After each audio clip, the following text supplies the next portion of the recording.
Rift Valley where you can do fruit farming. And thirdly, he said, the whole deputy president taking away investors from his country, taking them to Uganda for investment. And he has been telling us that bottom up. I want to bring bottom up here. I want to bring investors here. I want to do youth employment. I want to alleviate problems of the youth. And you are taking the investors who are supposed to employ Kenyans here to Uganda. Surely. And you are the deputy president. And you want to become the president of Kenya.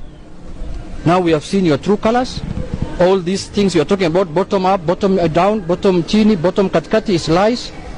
So please, the Daktari William Ruto, come clean on your relationship with NRM.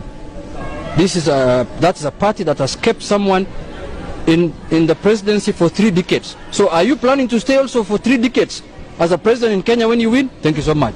Honorable Mbadi, Chairman. No, you will say that. Uganda Development Agenda. Thank you. I think Junet has said it all, but let me just maybe put into perspective 2 issues. Ruto's dalliance relationship, near marriage with Yoweri Museveni has nothing to do with winning 2022 elections.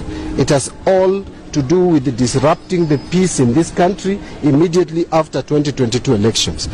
Every right-thinking person knows that NRM has never won any competitive democratic election. Museveni has never won any democratic election. What Museveni knows is how to destabilize, how to grab power by force.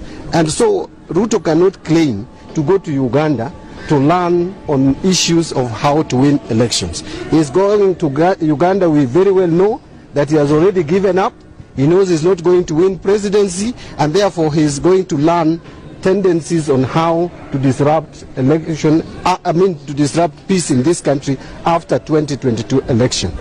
Yoweri Museveni, the president of Uganda, should respect this country and know that we are not interested in importing his dictatorial tendencies that he has been exhibiting in Uganda. This is a democratic nation, a country that is guided by the rule of law, and that which has been nurtured for a very long time. I want to conclude by saying that what Junet has said makes a lot of sense. If you are the deputy president of a country, how on earth would you claim to be taking investors to another nation, to another state? That is completely a sign of lack of patriotism for the nation.